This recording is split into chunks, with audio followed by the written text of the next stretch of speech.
if we simply focus on doing more and being more productive, we'll keep on packing and packing more and more work until we become impacted with work. And then we're in real trouble when there's a problem, we're all clogged up, everything goes off the wheels, and then we're scrambling to use weekends and holidays and vacation time to move work along when we should have been focusing on organizational efficiency. Get ready to build, protect, and sell your expertise online with the Online Genius Podcast. You'll laugh. We hope you won't cry. But you'll always be informed and prepared so you can have the success you want.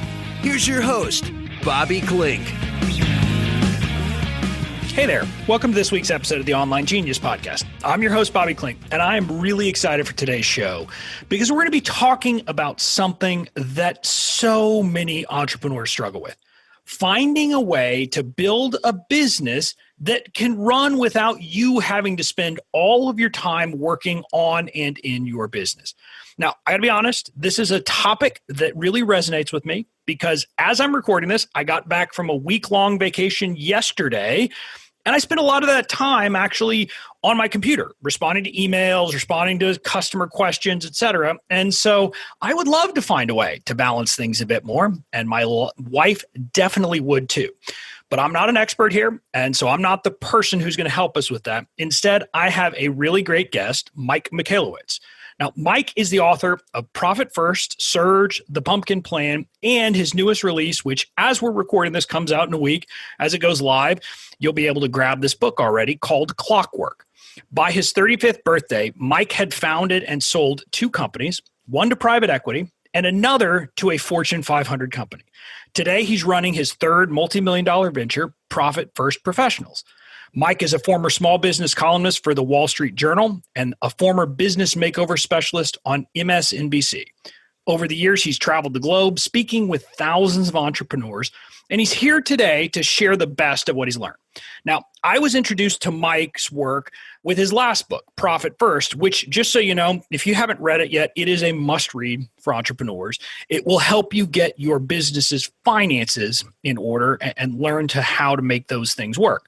But today, we're actually going to be talking about his upcoming or newest book, Clockwork. Now, welcome to the show, Mike. Bobby, thank you so much for having me on today. Now, I'm excited to talk about Clockwork and how we can create a business that can run without us. But I always like to ask my guests something a bit personal before we get into the meat.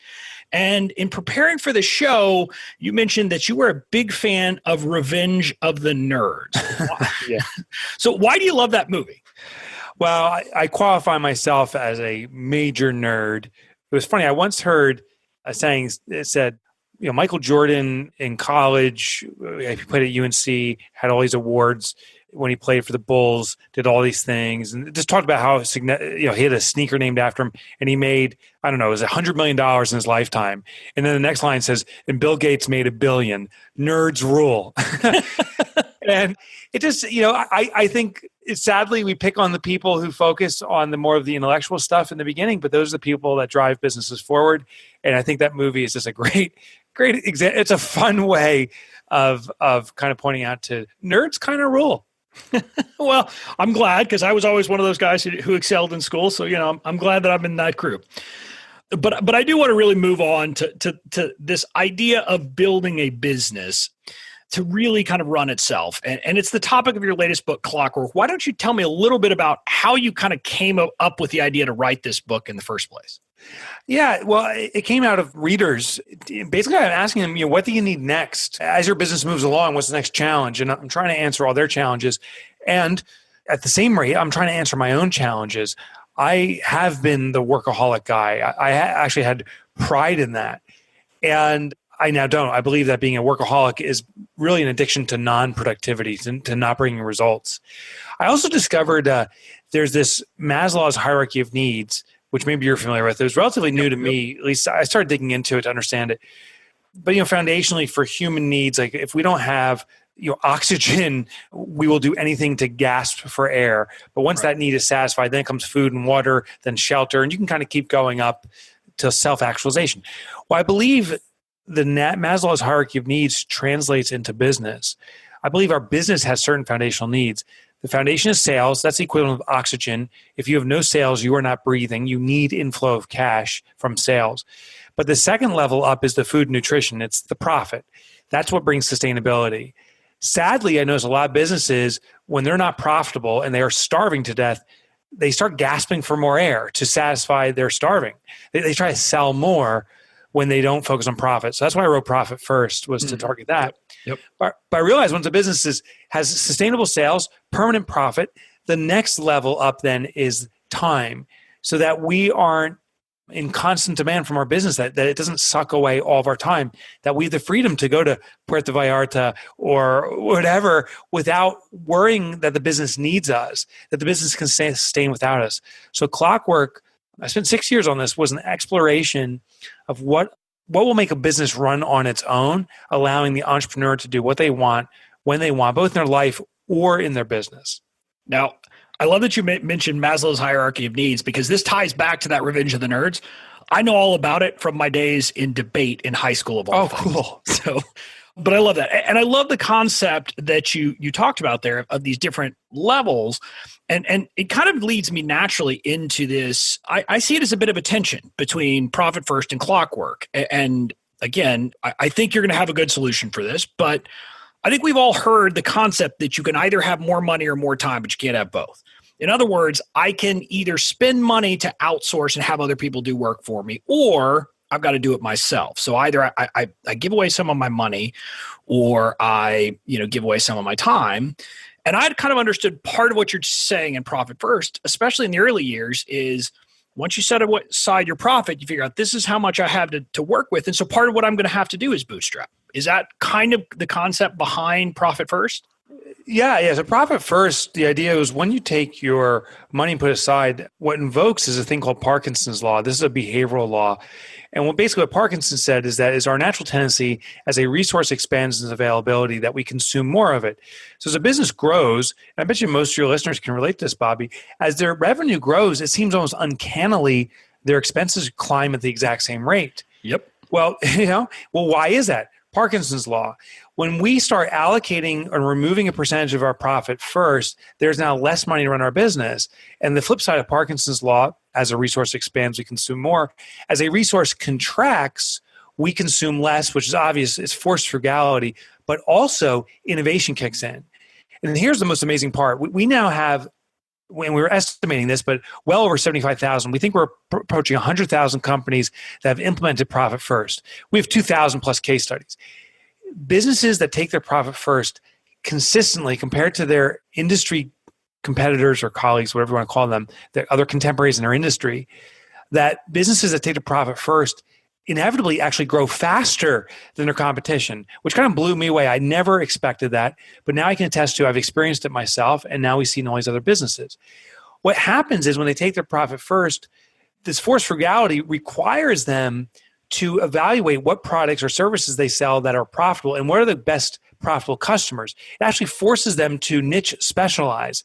And when you niche specialize, you start building a reputation for excellence in a community, and that community carries you forward and becomes your marketing arm. So a lot of these businesses are becoming, world renowned. I'm doing air quotes around world. They're becoming industry renowned and are growing faster than their competition because they took their profit first. So whoever said it takes money to make money, I think that guy's a real jerk now. I think it doesn't. I think it takes innovation, efficiency, out of the box thinking, challenging the industry to make money. And if you take your profit first, I think that's thrust upon you. Yeah, I think the thing I struggle with is, and I know a lot of entrepreneurs I talk with struggle with this too, is biting the bullet, say, to hire. And for the solopreneur, it's hiring that first VA. Yeah. And making those decisions can seem tough. And again, I guess this is where, in some sense, I thought that often with Profit First, part of what you're going to do is say, hey, I need to not spend money on that person yet. And hopefully it's not a VA, but maybe it's your Facebook ads manager or something like that.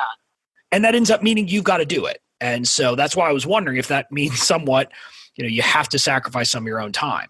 Yeah, well, in the early stages of a business, when you're just starting out and you have very little inflow of cash, typically the only person you have available, especially that work such crazy hours and with such focus and drive, is the owner themselves.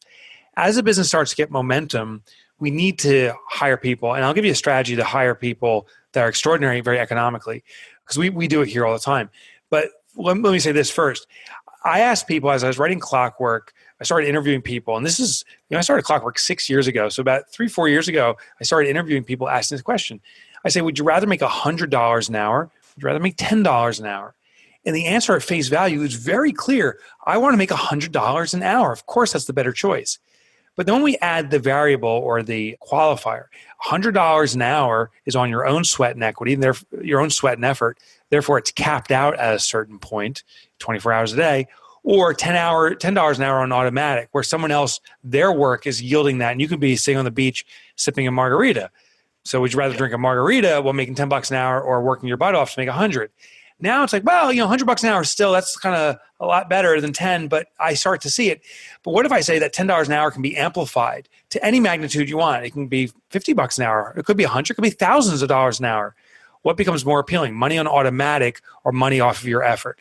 And money on automatic comes more appealing. So what we tell people is when you clockwork your business, our goal is that for every person you hire, every resource you engage, it is yielding a certain hourly return for you, but on automatic without you making any effort. And you will hit that tipping point where you actually make far more money than you could have even with your hardest day's work without working at all.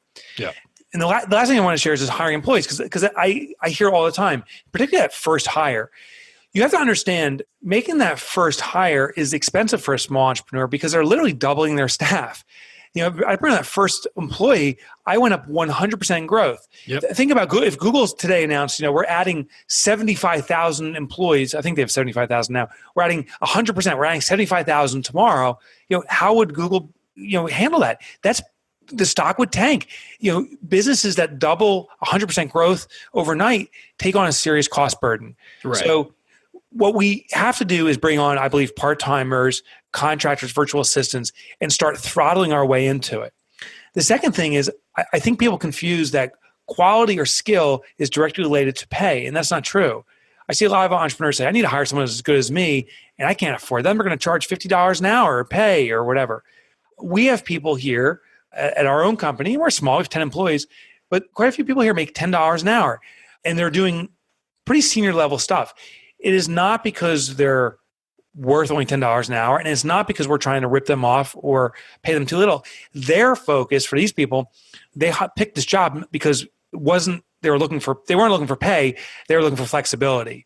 So when we ran our ad, we said, listen, and honestly, the ad starts out this way. It said there's good news and bad news. The bad news is the pay here is absolutely sucky, but the good news is the flexibility. We're willing to work within your schedule. So if you're looking for a job that is fun, engaging, will push you to learn, and flexibility so you can live the rest of your life, this is the job. And if money, if you're looking for this to pay for your lifestyle, this is not the job. And just by being that candid about what the position is really about, we have been extremely fortunate to hire extraordinary people, facilitate faster growth, and stay within our financial means.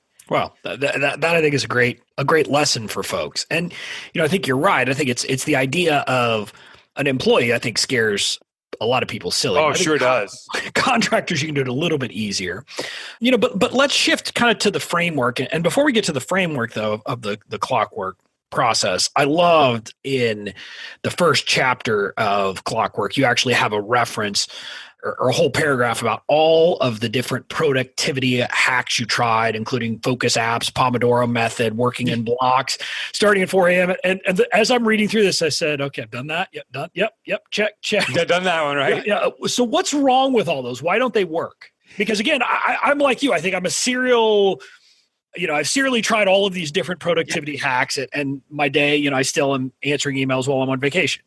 Right. So we wrongfully believe that productivity will reduce our workload, where in fact productivity actually increases our workload. Here's what productivity does. Productivity means that an individual can complete a certain amount of tasks faster and more thoroughly than before. So we're compressing what we can do in time. So instead of taking an hour to do something, we get done in a half hour just as well, if not better.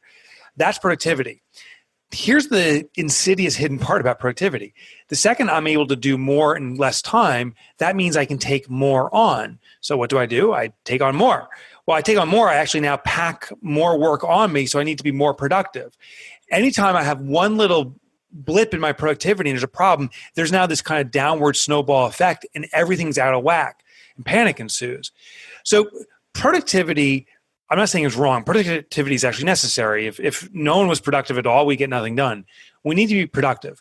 But entrepreneurs need to elevate themselves to what I call organizational efficiency.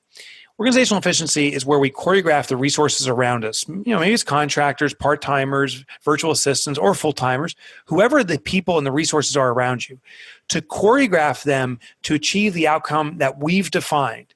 So organizational efficiency is the goal. It's this choreographed dance of resources to bring us to the end objective. If we simply focus on doing more and being more productive, we'll keep on packing and packing more and more work until we become impacted with work.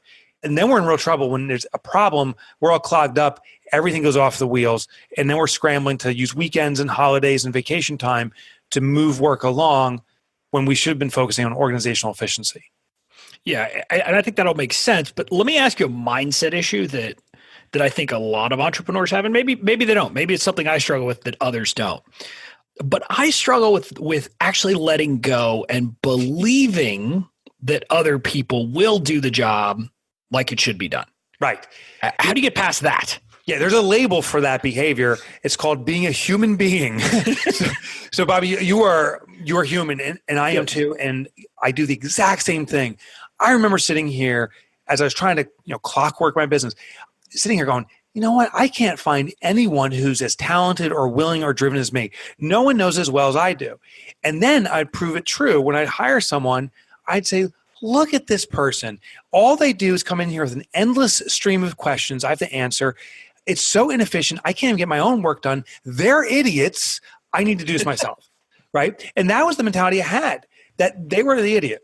Then I had the realization, through this research and studying other companies, is I was doing the wrong thing. I was doing task rabbiting. And that's what many business owners do. What we do is we hire someone, engage a contractor, whoever it is, and we tell them specifically, here's how we invoice. Do step 1, step 2, step 3. And they come in with an endless stream of questions that we answer for them. That's task rabbiting. A business that is designed to run itself will actually delegate, but the true definition of delegation. And the true definition of delegation is where I assign the specific outcome to the employee, not the directive, but the outcome. So I say, we need to invoice clients on time and collect money from them. We have an invoicing process. We have a best practice. Follow this. But I've hired you for the head on your shoulders. When you run into problems, any challenges, or if you have new innovative ideas, I embrace that because we need to get us this outcome. Your job is to get us here. Do we agree? And they agree. Then, and this is the most important part, we must reward all the decisions they make. When they make decisions to get that invoicing done, we reward it, even if they make a bad decision. They mess something up terribly. We have to say, you know what? It's not the result we wanted. We didn't get the outcome we wanted, but I do want to congratulate you. You made a decision that you felt was in our best interest. That is a win for our organization. So kudos to you. Go back in there, get this fixed up, and go forward again. For most entrepreneurs, that is the ultimate gut check, to actually reward or recognize an employee for doing something stupid. That's what we used to call it. No, they made a courageous decision. And if we keep on empowering them to make decisions, now we've elevated ourselves a big step forward in making our business run without us. Wow. Yeah, that is going to be a gut check for most people. Yeah, oh, yeah. Dude, I hired just recently. We shipped hundreds of dollars. I mean, thank God it was only hundreds of dollars of books and shipping costs to a competitor of ours by accident.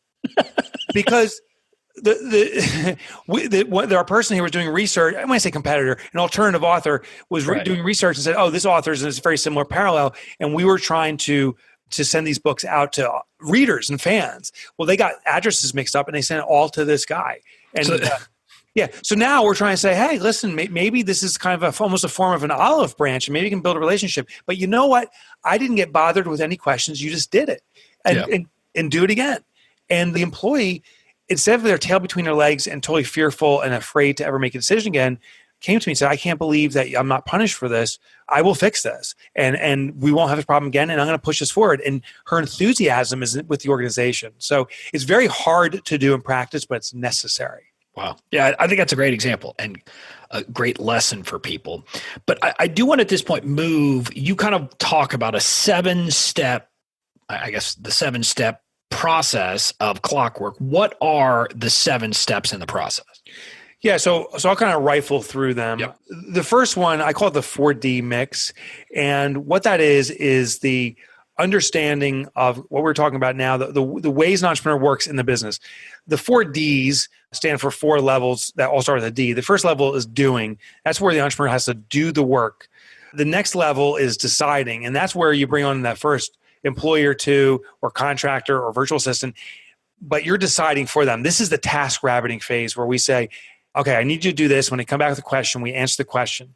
The challenge here, of course, is all of our time or much of our time gets consumed with answering questions and we can't do our own work. Many entrepreneurs get frustrated here and revert back to just doing the work themselves. But we want to move to delegation. We talked about that, the assignment of outcomes. And then we want to move to the highest level, the 4th D, which is design.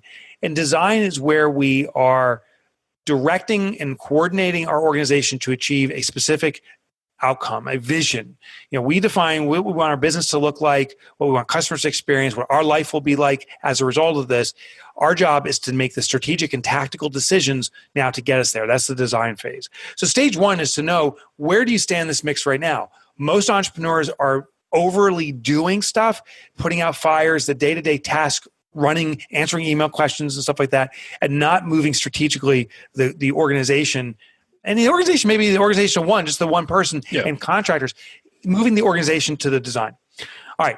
Stage 2 is knowing the QBR. This is the heart of the business. It stands for Queen Bee role. We don't have time to go into the full detail of how I came up with that, but I explain in the book. But basically, this is the heart of your business, the one thing you hinge your success on. Here's how you find it. Know what your brand promises. What do clients, why do they buy from you? What's the one big promise that they're consuming? If you don't know it, you better find it. I encourage maybe to read Simon Sinek's book, Start With Why, to find that kind of one thing. Well, when you peel the onion back, once you know the big brand promise, what is the one function the business does that delivers that promise? FedEx, they promise to deliver packages on time. We peel back the onion. The function is their logistics, movement of packages, makes that promise. That's the one thing they're hinging their success on. They must serve it and protect it. That's the 3rd stage. So once you know the heart of your business, every employee needs to know the importance of it and make sure that all the resources necessary are allocated to it and it's humming along. If FedEx says, you know what, for a week, let's just take off from logistics and not move packages around, let's just focus more on customer service, they're going to go out of business. So everyone knows that they are all about logistics. And when there's a need there, everyone's got to step up. Great example is during the holiday season, the managers stop managing and they're out driving trucks because we got to get packages on time. Same with us. What's that one thing? Everyone needs to know what it is. Make sure that's humming along, because if that's running efficiently and effectively, the business is running efficiently and effectively. Well, let me stop you there, because I assume you're about to go into the kind of step 3. I was. Step 4. So this step on kind of the Queen Bee role, it strikes me that a lot of entrepreneurs end up getting distracted, because this is ultimately delivering whatever service or product, whatever it is you do.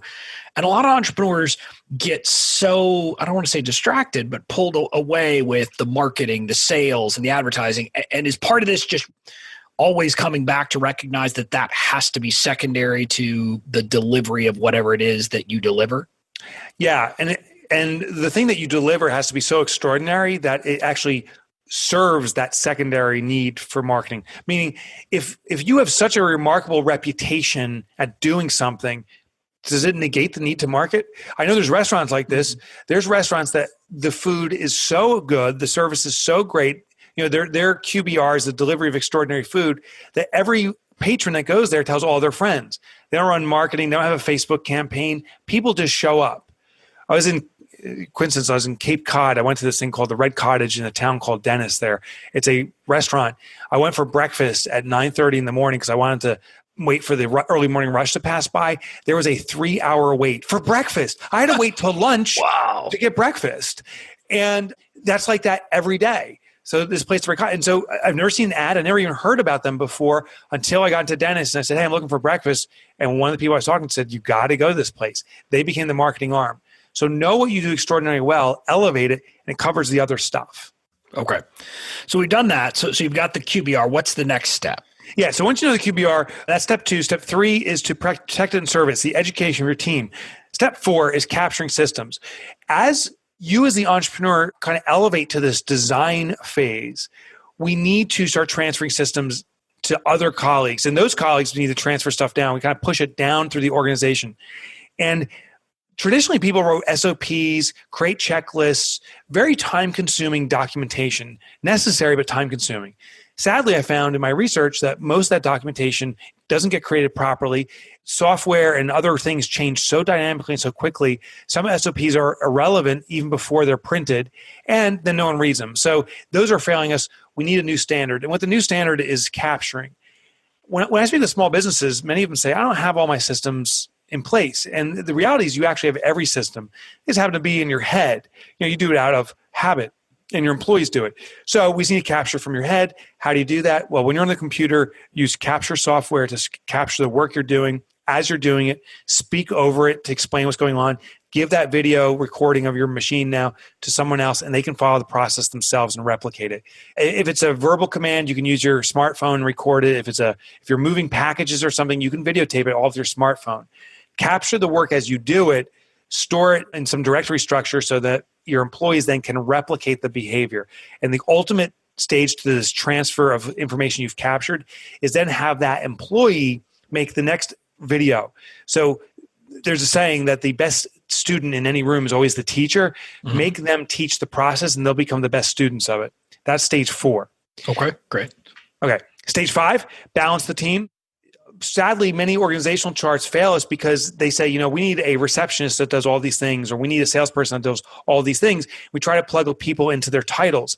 Instead, we need to match people's individual traits, their strengths, to different responsibilities, cross job titles that need that.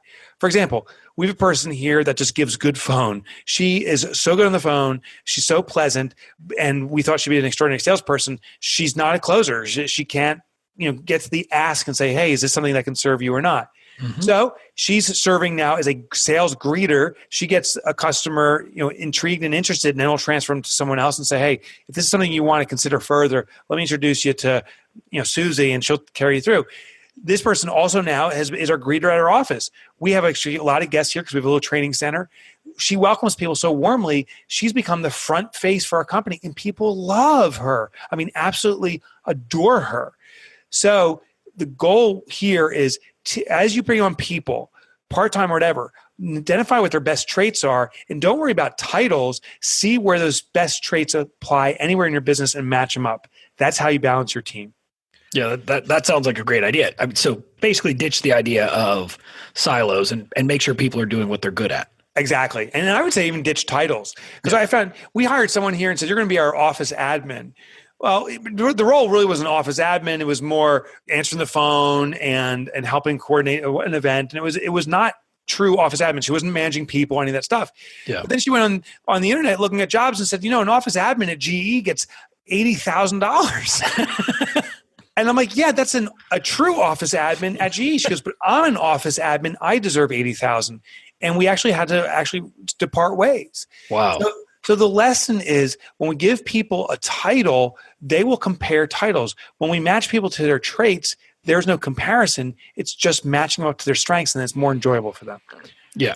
Okay. So after you've done that, what's step 6? Step 6 is the commitment. And it sounds kind of backwards, but the commitment is picking the clientele that best match now with your offering. You figured out the heart of your business, the QBR. You've matched your best people. You're very focused in delivering this. Question is now, who among your client base resonates with this most? And let's commit to that community. Here's the great craziness. Most people say, first identify the community and build something for them. In my research, the most efficient companies figure out what they're best at first and then says, here's what we're naturally so good at. Who would want this? And they look at their customer base and they hone it in more. Yep. Those companies that really cater to themselves first and then match the customer are in full alignment. Companies that just look what the customer wants, but the company's not good at it and kind of has to be malformed, that's called pivoting, where we're adjusting to the customer. But many times we start to resent our business because we don't like what we're doing. So we need to align, not pivot. Yeah. And then the last and final stage is truly extracting yourself from the business. I call it business on automatic, but here's what we do. We, as the owner, have to remove ourselves from our business. A lot of people say a business relationship with our business is a parent-child relationship. I'm the parent, it's the child. I've given it life. I have to nourish it and grow it and feed it and protect it and shelter it. But one day it'll have its own legs. It'll become an adult, if you will, and pay me back. The reality is it never happens. We nourish this beast forever. What we need to do is realize that we are not a parent-child relationship. It is a conjoined twin situation. You share organs, legs, critical everything. And the separation of conjoined twins is a very surgical, deliberate process. So what we do is we slowly and consistently extract you from the business, and I outline in Clockwork exactly how to do that. Once you're separated, you're no longer sharing organs. The business is walking on its own. You will always share a soul, but lives don't depend on each other. The test of this is a 4-week vacation. So this is the last final thought, is when you declare that you're going to be independent of your business and your business independent of you, that's going to run itself, is you need to get out of the business. A full connect. I'm not just saying a physical disconnect. I'm saying also a digital disconnect for 4 consecutive weeks. What I found is most businesses over a 4-week cycle experience every element of that business, from collections to hiring people to new clients, maybe losing a client. The team, the resources, whatever you have in place must be able to do it in your absence. And if you can do it for 4 weeks, you can do it into perpetuity. So if you pass that 4 weeks test, you have a business that can run forever without you. Wow. Well, that brings me to another mindset issue, though, I think. And I actually posed this question on social media while I was on my vacation, that it seems to me I hear so many entrepreneurs, including people with teams who theoretically should have the ability to step away, who just don't. And they admit sheepishly that they're working weekends and nights. Right. And I wonder if some of it is that some of us are just wired that we don't want to get away, or is it that we just haven't figured it out yet? Yeah, so some of us are wired that we don't want to get away. Some of us, I think most of us, are in a habit of not getting away. Because when you start your business in the very beginning, you have to do all the work. Yep. And there's now popular vernacular, like, what's your grind? Yeah. What's your hustle, right? And I'm starting to detest those words. Yep. I know the intention is good behind grind and hustle and all this stuff, but I believe that we are consuming it as saying that's the only way to grow a business. In the beginning, you're the only resource. You have to work. I'm just saying, as your business grows, you need to work in a different, smarter way. It's a new form of grind and hustle. It's called thinking. In fact, there is a statue dedicated to this most important role. It's called the thinker, right? There's this naked guy sitting there with his chin on his fist, just contemplating, thinking strategically. We need to move to that stage. When a business really is going to grow, it's about that strategic and tactical decision-making. It's having a clear vision. But if we're too busy doing the work, grinding away at the day-to-day, we'll never free up time to think, and then we'll never free our business to move to the next level. Yeah, I think that's great advice. So the book, as we're recording this, am I right? It comes out in a week, I think, right? On August 21st? Yeah, it comes out August 21st, exactly. Yeah. And so what can people expect when they buy the book? Well, first, I think you can expect a little bit of a new perspective. I met with Michael Gerber years ago. We were sharing the stage for a keynote, and afterwards we decided to grab dinner together. He wrote a fabulous book called E-Myth, and the core concept is don't work in the business, work on the business. I think Clockwork is a complement to E-Myth and other fantastic books because Clockwork is a very strategic recipe to get there. It's not just hey, you should work on the business. It's how do you transition? The big realization is it's not a switch. This doesn't happen overnight. It is a throttle. We need to build our way into it. We need to separate that conjoined twin. So I think what you'll discover is the recipe to get there. I also think you'll discover some really simple, innovative kind of approaches. It's almost like too simple to believe that will work, like the QBR that we talked about, capturing systems, but there's other strategies in there. Empowering employees to think and act like owners. How do you do it? It's actually shockingly simple. So you'll discover stuff like that. And I believe you'll be positioned to have your business run itself. It may take a year, it may take 2 to get there, but if you stay with this consistently in small baby steps, I'm convinced you will get there. Yeah. Yeah, I think that's great advice. Now, there's one question, Mike, that I like to ask my guests, and so I'm going to ask you, and it's that I like to think in digestible, small action steps that my listeners can kind of get small wins. Either I like to say either in 5 minutes a day or something they can accomplish by the end of the week. What is something my listeners could do, kind of with that framework, to move their businesses forward, kind of in the clockwork mentality? Yeah. So I think the first easy win is we got to get one thing off your plate. Capture system. I call it the trash, transfer, or trim method. So we look at the work you're doing and what of all the things, I don't care how simple or how insignificant it is, if we can get one thing off your plate, you'll start believing you can get more things off your plate. So look at all the things you do in a daily or a weekly routine and say, what's one thing, if I never did again, would be cool, and it's pretty easy to get off my plate. Then decide, can I trash it? Meaning, sometimes we do things that aren't even necessary. We used to write a newsletter.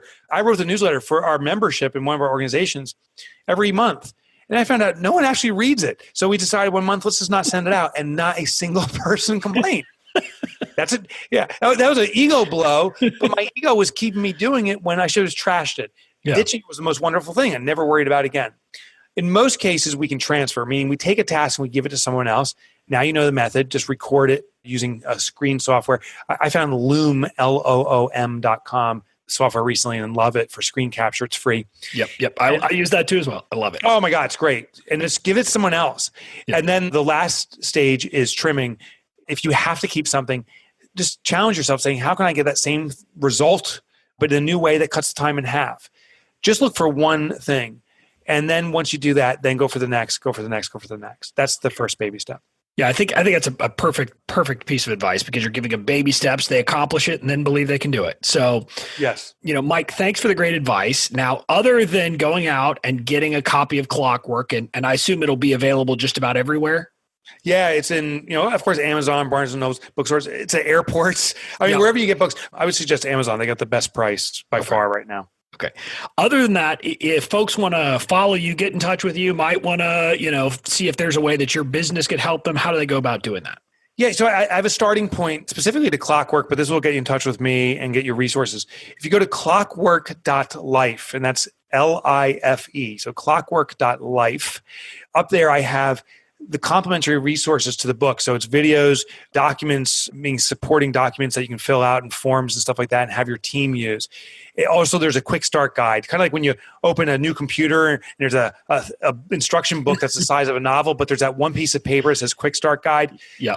We have a quick start guide for free up on clockwork.life that will just get you started on this instantly, even before you read the book. So if you go to clockwork.life, that's the starting point. And there's many resources there too. We even have a consulting company that can help with this if you really dig in. But I would start by getting the free resources.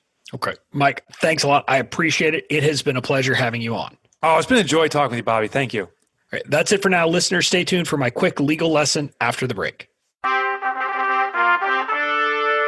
And now for today's legal lesson. Yay! Hey, everybody. That was a really great interview with Mike. I had a great time. I know you probably got some great value out of that interview and our time together. So, I hope you're going to grab your copy of Clockwork. I've actually already ordered mine. And by the time you are hearing this, I'm probably already reading mine. So I hope you'll do the same. I love Mike's work. Like I said, Profit First, if you haven't read that, is a must. You need to get that. It really will kind of change the way you think about handling your money and making sure that you actually get some value and get some money and some profit off the top. So definitely take a look at that. And Clockwork, I think, is great.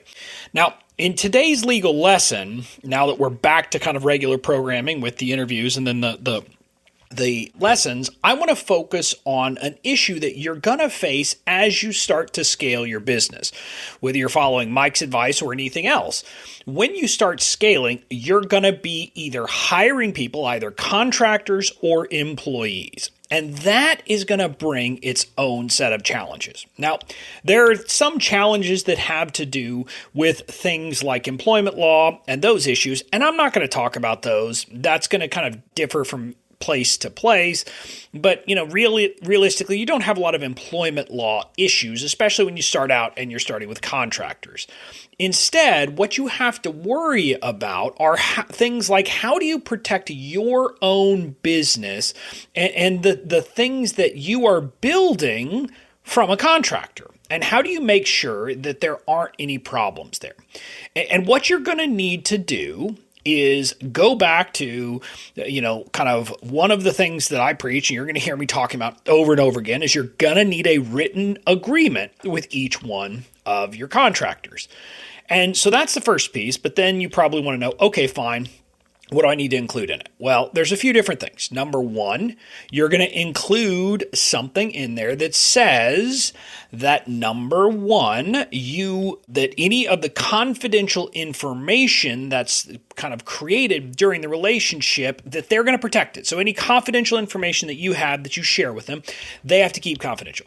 They can't use it for anything other than your business. So what does that mean? That means they can't take your customer list. They can't take any proprietary thing that you do in your business and use that in some other engagement. Now, this is an issue that a lot of people have concerns about because they say, hey, well, if I start sharing my stuff with people, they could take it. Now, hopefully you're going to solve a lot of this by vetting people carefully and finding people that you can actually trust. But separate from that, you want to have that agreement in place that makes very clear that they can't take anything they learn from you that's confidential. So your customer list, anything that's kind of proprietary to what you do, and use it for anything other than your business. So that's one piece. The next piece is you're going to want to have very clear expectations about what they're going to do and what they're going to be paid. So, some of this might seem crazy to you, and in our space, hopefully it wouldn't happen, but there will sometimes be disputes from people about whether someone who looks like a contractor is actually a contractor or maybe, say, an owner of the business. Believe it or not, people will claim that they have some ownership interest because of the work they were doing. And so part of the goal of having this agreement written is just making clear that's not the case. Hey, you're an independent contractor, that's it. And with a contractor, it's also to make sure it's clear they're not an employee and that they're responsible for their taxes, etc. So that's going to be part of it. But another part of it is just to make it very clear what your expectations are. So there's no doubt what you expect them to do, that they're expected to do the following work and that they will get paid the following amount of money. And so that's kind of setting out the basic agreement. The final piece that you need in these independent contractor agreements as you're building out your business is some protection and some language that ensures that you own all of the work that's created as a result of the agreement, or as a result of their kind of engagement with you. Now, under the United States law and under copyright law, there's the concept of what's known as a work made for hire. This means that when I hire someone to do work for me, a particular kind of artistic work, I can set it up so that I or my company own the copyright from the outset. So the person who created it never even owned the copyright. But you got to kind of document it. But even if you couldn't do that, you can always transfer ownership of a copyright. And a copyright really is the big place, the big issue you have here. If you have anyone in your business creating content for you, there are copyright issues. And so what you need to do is make sure that you have in that written agreement two things. One, it should say that anything that they create that is copyrightable is a work made for hire and that you own it. But then it should have a fallback provision that says, hey, and to the extent that anything is deemed not to be a work made for hire, that it is transferred, that the person is agreeing to assign and hereby does assign all rights, title, and interest in that copyrighted work to you or to your business. Now, you do that because that will mean that you own it. You don't have to get another agreement. That basic agreement will cover you. So, Again, if you just take this general practice of saying, hey, I'm going to build my business with contractors or with employees, but every single time I'm going to get a written agreement in place. It's going to set out what their responsibilities are. It's going to set out what I'm going to pay them. It's going to set out that they have to keep the confidential information confidential. And it's going to transfer all intellectual property rights to you or your business, then you'll be safe. And then as you go and build your business, a business that can operate without you, or that otherwise is just kind of humming for you and really helping to, kind of take care of you in your life, you'll be comfortable and know that you're protected. So that's it for today's lesson. That's it for today's show. I've got a great series coming up of interviews. A lot of these have kind of been in the can while I was doing the series of mini trainings. If you missed those mini trainings, look at the past few episodes. I did a whole series where I walked folks through these legal issues in more depth because I found a lot of people were having questions and I wanted to just kind of give a good primer on all of these issues. So that's what we've just wrapped up. And now, because of that, I've got a bunch of great interviews in the can, and I am excited for those shows to come live. Some of them are about mindset. Some of them are about sales topics and other things. And so there's some really good stuff coming up in the next few weeks. If you're enjoying the show, I hope you'll subscribe and also tell other people about it. Don't share this. This isn't something where you should, not want to share this show with others, because the more people who are hearing this and getting the kind of information I'm sharing, the better. But until next week, this is Bobby Clinton signing off. Thanks for listening. And remember to visit mistakes.youronlinegenius.com to get your essential guide to the 4 legal mistakes that can doom your business and how to avoid them. Join us next week for another episode to expand your online genius and your success.